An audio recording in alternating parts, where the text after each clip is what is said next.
Ça s'appelle Petite. Et là, personne n'a changé mon titre, Dieu merci. Petite. Petite, j'ai oublié ton visage. J'ai oublié ton sourire et tes yeux. Je n'ai pas su ton nom. Et je le regrette un peu. Tu étais en CM2. Où je l'ai oublié aussi. Quelque part dans le nord de la France, je crois, vers Arras ou Douai. Je n'ai jamais été très forte en géographie.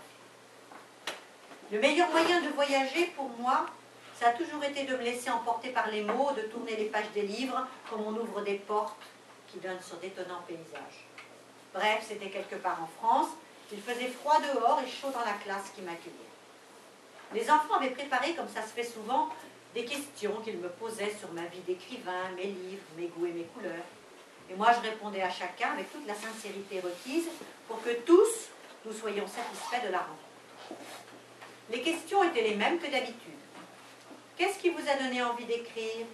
Est-ce que vous étiez bonne en classe quand vous étiez petit? Est-ce que vos parents vous ont aidé pour devenir écrivain?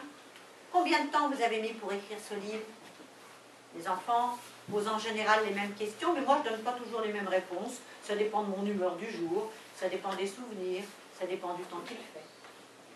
Cependant, ce jour-là, une petite fille, dont j'ai oublié le nom, le visage, le sourire, les yeux, tout, sauf les mots qu'elle a prononcés, une petite fille donc, a cassé la monotonie du jeu question-réponse par son interrogation. Oui? Quelle lettre vous préférez? Jamais personne ne m'avait demandé ça. Et pourtant, c'était une vraie question pour un écrivain. J'avais écrit depuis plus de 50 ans des milliers, des millions de fois chaque lettre des 26 lettres que compte notre alphabet. Et bêtement, je ne m'étais jamais posé cette simple question. Quelle lettre dans les 26 lettres est-ce que je préfère?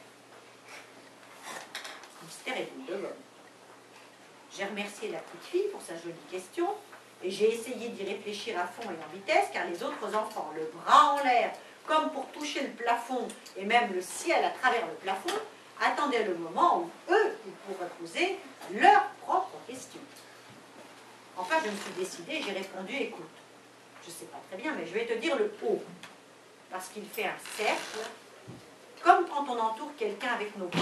Et comme j'aime beaucoup tenir les gens embrassés, alors voilà, je crois que c'est une bonne raison d'aimer le O, tout simple. D'ailleurs, c'est la lettre que les tout petits enfants apprennent à dessiner en premier. Je me souviens que la petite fille m'a souri, et j'ai pensé que ma réponse la satisfaisait. J'ai pris une autre question à laquelle j'ai répondu, et puis encore une autre question, comme on m'en pose toujours. Est-ce que des fois vous n'avez plus d'idées, madame? Est-ce que vous écrivez avec un stylo ou un ordinateur? Est-ce que vous faites encore des fautes d'orthographe? Mais j'ai vite remarqué que la petite fille futée qui m'avait posé la jolie question inhabituelle venait à nouveau de lever la main. La maîtresse l'avait vue aussi et l'interpellait. « Ah non, toi ça suffit, hein. Tu as déjà posé ta question, alors c'est aux autres maintenant. » La petite fille ne se laissa pas démonter par la remontrance de la maîtresse et la main toujours levée, avec l'index toujours levé pour crever le plafond, elle a objecté. « Mais madame, c'est la même question, je voudrais juste ajouter quelque chose. » La maîtresse a bourgonné, j'ai pas bien entendu quoi, mais j'ai demandé à la petite fille, « Bon, alors vas-y, qu'est-ce que tu veux ajouter ?» Et elle a eu cette réponse merveilleuse, lumineuse. Vous avez dit que votre lettre préférée, c'était le O, parce qu'elle vous permettait d'entourer les gens de vos bras. Mais est-ce que le C, ça serait pas mieux? Parce que ça ressemble à un bras qu'on pose sur l'épaule de celui qu'on aime, mais ça ne l'empêche pas de partir. J'ai regardé cette petite fille au fond de la classe, cette petite fille que je ne connaissais pas, qui n'avait l'air de rien, mais qui savait ça déjà, qu'on ne retient jamais ce qu'on aime en les enfermant, fût-ce dans des bras aimants. J'ai eu l'impression d'un éblouissement. Cette petite fille savait là, d'instinct, ce que des millions d'adultes n'apprennent qu'avec douleur ou même ne savent jamais. Elle disait la vérité, simple et belle. Chacun est libre dans la vie. Libre d'aller, de venir, de partir, de revenir, d'aimer, de ne pas aimer. Rien ne nous oblige jamais. On a toujours le choix. J'ai répondu sincèrement émerveillée. Mais comme tu as raison, mais est-ce que je suis bête, moi, avec mon haut fermé, sur qui je tiens embrassé? Mais tu as 1000 fois raison. Le C, c'est bien mieux. Il dit qu'on accompagne, comme tu dis, qu'on protège, bon, qu'on met le bras sur l'épaule, et ça n'empêche personne de partir. Je sais qu'elle m'a souri, un grand sourire qu'elle m'a offert. J'ai eu l'impression d'un bouquet de roses éclatant. Les questions ont repris sans surprise. Moi, je tâchais de reprendre le cours des choses, mais pendant quelques secondes, mon cœur avait battu autrement. Comme quelqu'un qui enfonçant sa pelle dans son jardin, tranquillement, aurait soudain heurté une boîte mystérieuse. Un trésor. Quand la rencontre a été terminée, les élèves sont sortis, la petite fille s'est arrêtée, et sur le bureau, juste devant moi, elle a posé une petite médaille de la Vierge.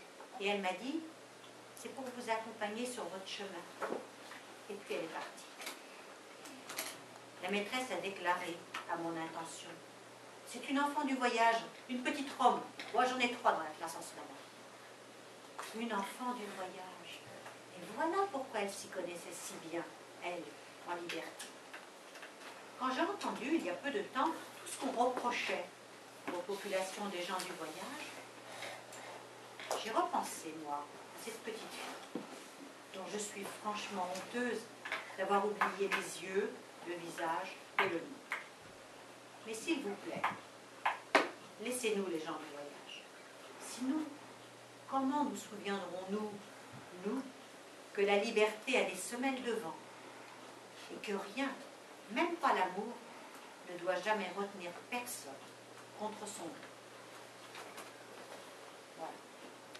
L'histoire de cette petite fille qui était dans une classe comme moi. Et qui se retrouve dans mon livre et qui le sera jamais.